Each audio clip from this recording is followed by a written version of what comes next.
শুভ সকাল। কেমন আছো তোমরা সবাই? আশা করছি ভালো আছো। ইন্দ্রপম্পা লাইফস্টাইল ব্লগের আরও একটি নতুন ভিডিওতে তোমাদেরকে অনেক স্বাগত, অনেক ভালোবাসা। তো এখন বাজে 4:45 আর এখন থেকে আমরা ব্লগটা শুরু করে দিলাম। এখনও দেখো ভালো করে পরিষ্কার হয়নি আর আমরা সেই 3:30 থেকে উঠবোস করছি। তো অবশেষে বেরিয়ে পড়লাম। তো গ্রামে দুদিন কাটালাম। দুদিন কাটানোর পরে আজকে আমাদের বাড়ি ফেরার পালা। তো মামাকে নিয়ে বেরিয়ে পড়লাম। বাবা ধরে রেখেছে আর মামাকে আগে গাড়িতে বসিয়ে নেওয়া হয়েছে। তারপরে আর কিছু শেয়ার করে নিই, আমরা উঠে পড়েছি বোর্ডে। আজকে আর আমরা উপরের রাস্তা দিয়ে যাব না, যাব হলো জলপথে। তো 5টার বোর্ডটা ছিল, তো 5টার বোর্ডেই উঠে পড়েছি। দেখো সকালটা কত সুন্দর লাগছে। আর এই যে বলছিলাম নদীতে যাওয়ার রিস্কটা, মানে নদীটা দেখেছো কত বড় আর ভেঙে ভেঙে পুরো আরও বড় হয়ে গেছে। আর গাড়িটা বোটের ওখানে বেঁধে নেওয়া হয়েছে। আর বোটটা যাচ্ছে হলো কুল দিয়ে যাচ্ছে। প্রচুর মানে বলে এই ঘোলায় পড়লে নাকি বোট মানে বেশি বোট ডুবি হয় এই ঘোলায় পড়ে। তো যাই হোক, দেখো সূর্যি মামা একটু একটু করে দেখা দিচ্ছে, একটু পরে অবশ্যই দেখতে পাবে। তো এখন বাজে 5:30 আর আমাদের জার্নি শুরু হয়ে গেছে। 5টা থেকেই শুরু হয়ে গেছে, 4:45 থেকে। তো যাই হোক, চলো চলতেই থাকুক আমাদের জার্নি। তো এত সকালে বোটে কোনো লোক ছিল না, শুধু আমরা ছিলাম আর ওই যে একজন দাদাভাই দেখতে পাচ্ছ, ওই দাদাভাইটা ছিল। তো মাঝ রাস্তায় উঠেছিল অনেকে। তো এত সকাল সকাল এখন কেউ নেই, শুধু আমরাই ছিলাম। তো মামামকে একটু শুয়ে দিয়েছি, ইন্দ্র কিছুক্ষণ ঘুমিয়ে নিয়েছিল আর আমার আর ঘুম হয়নি, ওদেরকেই পাহারা দিচ্ছিলাম। আর এই যে দেখো, এই যে ঘোলাটার কথা বলছিলাম, দেখতে পাচ্ছ? দেখেই কি মনে হচ্ছে, কি ভয়ঙ্কর না, দেখেই ভয় পাচ্ছি। তো যাই হোক, এখন তো ভাটা, ওই জন্য তোমরা হয়তো বুঝতে পারছো না নদীটায়। আর যখন ওই যে দেখো দূরে ধোঁয়া ধোঁয়া লাগছে, আর এখন যদি জোয়ার থাকে তাহলে তো আরোই বড় লাগে নদীটা। তা আমাদের বোটটা কিন্তু অনেক কুল দিয়ে যাচ্ছে। এই যে ঘোলাটা খুব ভয়ঙ্কর, এই ঘোলাগুলো।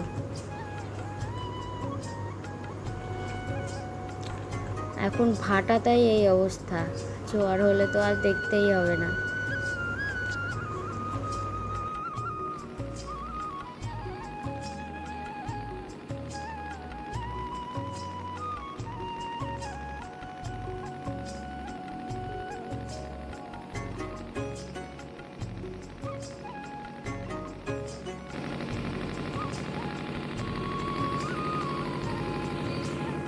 তো এই যে এখানে একটা ঘাট আছে, এখান থেকে দুজন উঠবে, ওই যে আসছে দুজন।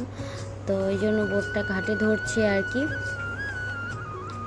তো ওনাদের নামতে নামতেই অনেক সময় লেগে যাচ্ছিল। যে এই যে ঘাটের অবস্থা দেখেছো, আজ এত স্লিপ। তো যাই হোক, আর এদিকে দেখো মামাকে শুয়ে দিয়েছি, ও তো একটু একটু করে ঘুমাচ্ছে আবার উঠছে। আর আমার তো সারা রাত ঘুম হয়নি, শুধু হাই তুলতে তুলতে এসছে। আর ওই যে দাদাভাইটা বোটটা ফাঁকা পেয়ে পুরো লম্বা ঘুম দিচ্ছে।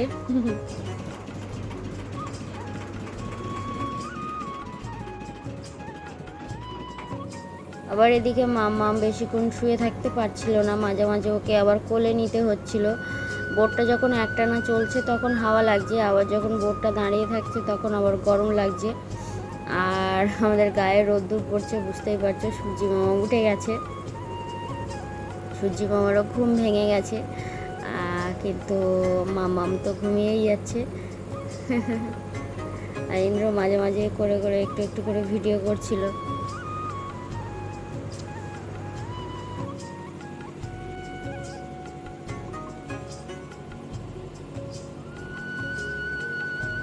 আর ওই যে সূর্যি মামা দেখা দিয়েছে, দেখো কত সুন্দর লাগছে। এভাবে সূর্যোদয়টা কোনো দিন দেখা হয়নি, আজকে ফার্স্ট দেখছি। আর আমাদের সাথে তোমরাও দেখে নাও কত সুন্দর লাগছে। কেমন লাগছে অবশ্যই কমেন্ট করে বলবে। আর গাড়িটাকে এভাবে দেখে মনে হচ্ছে না মাঝ নদীর মাঝখানে। তো বোটটা তো দুলতে দুলতে যায় না, ওই জন্য গাড়িটাকে বেঁধে দেওয়া হয়েছে।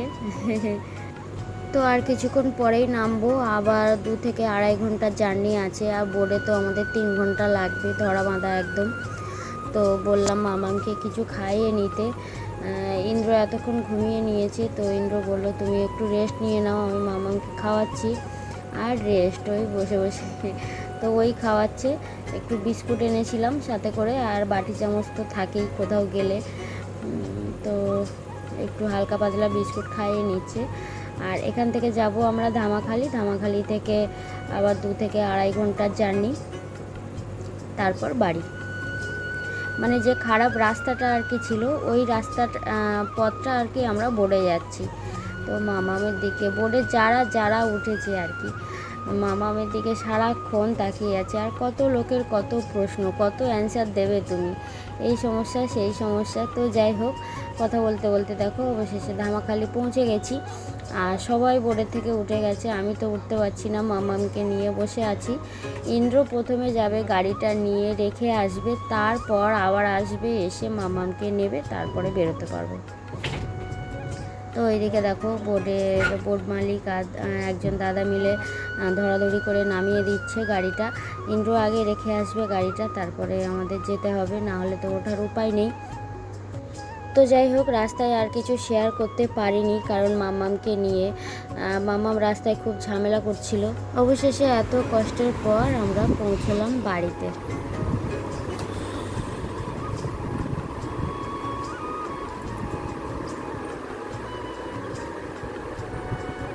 ও ম্যাডাম বাড়ি এসেছে, ম্যাডামের মুখে হাসি ফুটেছে। সারা রাস্তা ঘুম আর কত কষ্ট, বুঝতে পেরেছে যে ও কোথায় এসেছে। কোথায় এসেছো? হ্যাঁ, মেয়ের বাড়ি এসেছো। ও বা,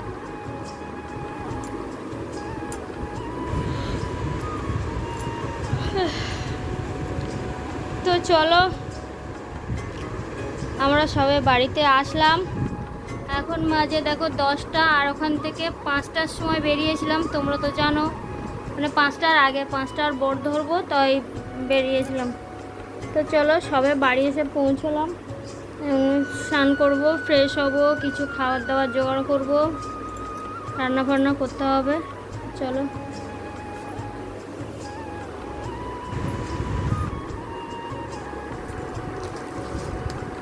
এই যে আসার সময় মামামের জন্য শুধু দুধ নিয়ে এসেছি, দেখি কি দিয়ে খাওয়াই। একটু ভাতটা বসাই আগে।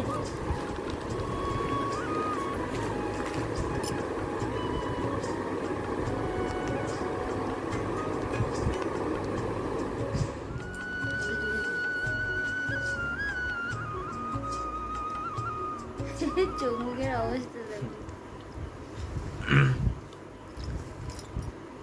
তো যাই হোক, আমরা তো আজকে এসেছি সকাল 10টা, তখন তো দেখিয়েছিলাম। আর তারপরে আর কিছু শেয়ার করিনি, সন্ধ্যাবেলা মামকে খাইয়ে নিলাম। আচ্ছা, সন্ধ্যাবেলার কথায় পরে আসছি। সকালবেলা 10টার সময় আসলাম। তো ইন্দ্র তো অফিসে আজকে জয়েন করতে হবে, ওই জন্যই তাড়াতাড়ি করে চলে আসা। তো ও চলে গেছিলো অফিসে 11টা, সাড়ে 11টার মধ্যেই বেরিয়ে গেছিলো গুছিয়ে গাছিয়ে। তো সারাদিন আমি আর ক্যামেরার সামনে আসিনি, মামামকে নিয়েই কেটে গেল। আর একটুখানি ঘুমিয়েছিলাম। আর এখন বাজে রাত 9টা। সন্ধ্যাবেলা মামামকে আমি খাইয়ে দাইয়ে নিয়েছি, সেটা তোমরা দেখতেই পেলে। সুজি করলাম, আর কিছুই শরীর দিচ্ছে না একদম। আর দুপুরবেলা তো শুধু আলু ভাজা করেছিলাম, বাড়ি এসে তাড়াতাড়ি করে 2টো ভাত বসিয়েছিলাম আর আলু ভাজা করলাম। ওই ও খেয়ে গেছিলো, আর আমিও খেলাম ওই সারাদিন ধরে। আর কি বলবো, খুবই আর কষ্ট কি বলবো, হচ্ছে। শরীরের অবস্থা তোমরা আমাদের চোখ মুখের অবস্থা দেখলে বুঝতে পারবে। খুব বড় জার্নি, এই জন্য দেশে এতবার ইচ্ছা থাকলেও যেতে পারি না। মাম্মামের জন্য তো যাওয়াই হয় না। মেন হলো সময় না হলে, আমরা দুজন আগে গেছিলাম, অত কষ্ট হয়নি, সত্যি বলছি। কষ্ট হয়েছে, কষ্ট হয়নি না, কষ্ট হয়েছে, অত কষ্ট হয়নি। এই যে মামামকে নিয়ে যে নাড়াচাড়া করা, এ করা। আর সব থেকে কষ্ট কখন বলো তো, যখন নৌকাতে দুটো তিনটে নদী পার হতে হয়, আর সেই গাড়িতে এমনি তুলতে হয়, একা থাকলে অসুবিধা হয় না। একদম ভালো না কিন্তু গ্রামের রাস্তা। প্রবলেম হচ্ছে মাম্মামকে একবার ছুটে ছুটে গিয়ে রেখে ওর ধারে বসিয়ে দিয়ে আসছি, আবার চলে আসছি, এসে আবার গাড়িটা নিয়ে যাচ্ছি, এই করে করেই কষ্টটা বেশি হয়েছে। আর তার থেকে বড় কথা, আজকে অফিসে জয়েন করতে হবে, ওই জন্য সেই রাত 3টে 3:30 থেকে অ্যালার্ম দিয়ে রাখা। সেই অ্যালার্ম কাটতে কাটতে কাটতে কাটতে 4টে 4:30 দিক দিয়ে বাড়িতে বার হলাম, বেরিয়ে 5টার বোট ধরলাম। এবার আর আসার সময় উপর পথ দিয়ে আর আসেনি, বোটে করে মোটামুটি ভালো, যে খারাপ পথটা সেই পথটা বোটে এসছি। বোটে এসছি। নদীটা শান্ত ছিল, ওয়েদারটাও ভালো ছিল। আগে আমরা সকালে উঠে দেখছিলাম যে কেমন ওয়েদার, যদি বৃষ্টি থাকে তাহলে বোটে আসবো না। আর বোট মালিককেও ধন্যবাদ দেওয়া দরকার, কেননা সকালে যখন আমি গাড়িটা নামাচ্ছিলাম বোটে, প্রচুর মানে নদীর একদম জল তো ভাটা ছিল, জল একদম তলায় চলে এসেছিলো। আর যখন বোটটা ধামাখালিতে এসেছিল তখনও ওই একই অবস্থা, কিন্তু বোটের একটা দেখবে খেয়া পারাপারের একটা ঘাট একটা আলাদা, তো খেয়া পারাপারটা যেখানে হয় ওটা ভ্যাসেল, ওখানটাতে বোট মানে গাড়ি তোলা ফেলার সুবিধা হয়। বোট মালিকটা আমাদের অবস্থা দেখে নিজেই বললো যে গাড়িটা বোটটাই ঘাটে দিচ্ছি, তুমি গাড়ি তুলতে সুবিধা হবে তোমার। তো যাই হোক, রাস্তায় মামামকে সাথে নিয়ে সত্যি বলছি কোনো কিছু ভিডিও শেয়ার করতে পারিনি। যাওয়ার সময় তাও ছোট ছোট ক্লিপ নিয়ে রেখেছিলাম, তোমাদের সাথে শেয়ার করেছিলাম। আর তাছাড়া আসার সময় হ্যাঁ, ওই যে বোট থেকে নেমেছি, ফোনটা ব্যাগে ঢুকিয়ে নিয়েছি, আর ফোন বেরই করিনি সারা রাস্তায়। আজকে মামাম খুব ঝামেলা করেছে রাস্তায়, অর্ধেক রাস্তায় শুধু কাঁদতে কাঁদতেই এসছে। মানে কি বলতো, যাওয়ার সময় কষ্টটা অতটা হয়নি, মানে বোঝা যায়নি, পরপর জার্নিটা হয়ে যাচ্ছে তো ওই জন্য। আর আর বাড়িতে গিয়েও যে সুস্থ মানে একটানা শুয়ে থাকবে এরকম তো নয়, বাড়ি থেকে শুধু গিয়ে নাড়াচাড়া নাড়াচাড়া হয়েছে, মামার বাড়ি গেছি, মামার বাড়ি থেকে আবার নিয়ে এসেছি, ওই জন্যই তোর ওই কষ্টটা জন্য আমরা হয়েছে। যখন বাড়ি যাই মামামকে নিয়ে, বিশেষ করে 1 সপ্তাহ 2 সপ্তাহ না হলে মানে ঠিকঠাক আর কি হয় না। তো কি করবে, অফিসের চাপ। আজকের দিনটা আমার হলে শরীর একদম আমার এখন গায়ে আস্তে আস্তে জ্বর মতো লাগছে, কারণ বাড়ি থেকে কষ্টটা এসে ওরই বেশি হয়েছে। এসে সঙ্গে সঙ্গে একটু চান করে দুটো জায়গায় খুব ভাত রান্না করেছিল, একটু ভাজা করেছিল, খেয়ে দিয়ে বেরিয়ে গেছি। প্রচুর চাপ ছিল, অফিসে বারবার ফোন করছিল, তো সেখান থেকেই অফিস করে এসছি 8টা 8:30টার দিকে বাড়ি এসেছি। এসে একটু খেয়ে নিলাম, খেয়ে দিয়ে এবার শুয়ে পড়বো, 9টা বাজে। আজকে দুজনেই বলেছিলাম যে লাইভ করার কথা, কালকে লাইভে বলা হয়েছিল, কিন্তু তার জন্য আমরা দুজনেই চোখ ক্ষমা টেনে চাইছি। তাকাতে পারছি না, বুঝতে সবার পারছি। কাছে ক্ষমা চাইছি, প্লিজ সাথে থাকবে, পাশে থাকবে। লাইভ তো কালকে একটাই থেকে পাবে। রিকোয়েস্ট করবো, তোমরা আমাদের সাথে থেকো, পাশে থেকো, আর তোমরাই আমাদের ভরসা, সত্যি একদম। বলছি। আর সত্যি কথা বলতে যে অনেকেই বলতে পারো যে এত কষ্ট যদি হয় তাহলে কেন গিয়েছিলে, কিন্তু সত্যি কথা বলতে মামা তোমরা বলে যদি কথা ভিডিওগুলো দেখো তাহলে বুঝতে বুঝতে পারবে পারবে। আমরা গিয়েছি তাতে ওরা কত খুশি হয়েছে। আর সে তাছাড়া মামার সব মামার ছেলে মেয়ে সবাই, আগে আমি যেহেতু ছোটোবেলায় মামার বাড়িতে ছিলাম, সবার সাথে তো মানে একই একটা জুড়ের মতো বলতে পারো। আর গিয়েছি তো যাওয়ার আগে থেকে তারা ঘন ঘন ফোন, 6-7 বার শুধু ফোন। বাড়ি গিয়ে যেদিন মামার কাজ হলো সেদিনের পরের দিনও মানে তার পরের দিন যাওয়ার কথা, সকাল সকাল, তাই আমরা গেছি কটার দিকে, 12টার মামাকে দিকে। গুছিয়ে গেছে, তার আগে বেরোতে অন্তত বেরোতে 7 থেকে 8 বার ফোন এসে গেছে, ভাই তুই তাড়াতাড়ি চলে আয়, দাদা তুমি তাড়াতাড়ি চলে আসো, কত কিছু মিস হয়ে কত যাচ্ছে। কিছু মিস হয়ে যাচ্ছে।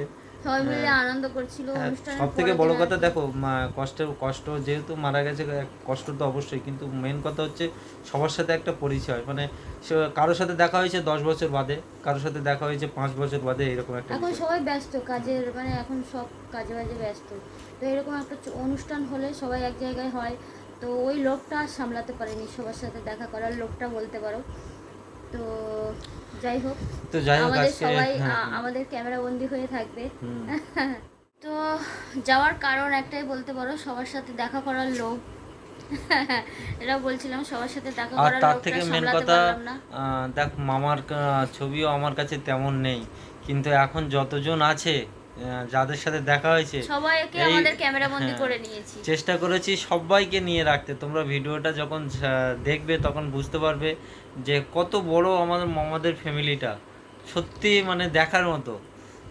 আর সবাই নিজেদের লোক, তো এই লোকটা সামলাতে পারেনি সবাইকে ক্যামেরা বন্দি করার জন্য।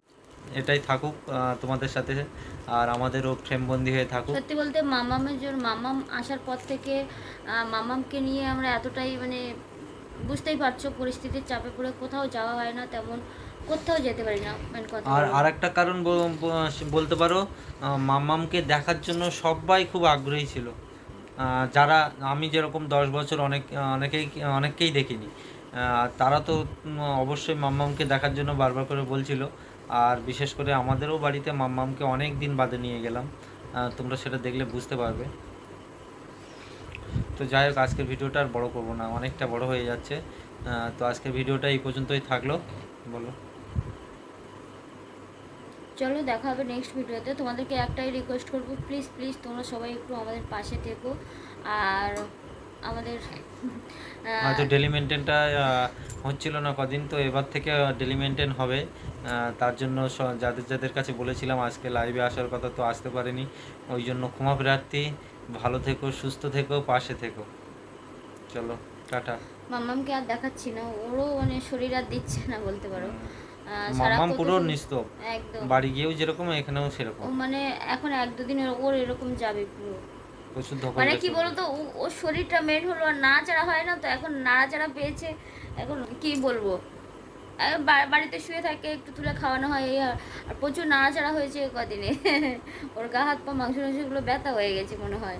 তো যাই হোক, রাস্তার যা অবস্থা, তো হওয়ারই কথা। হ্যাঁ যা তো অবস্থা। যাই হোক, চলো, tata, tata, good good night. Night. সবাই ভালো থেকো, সুস্থ থেকো।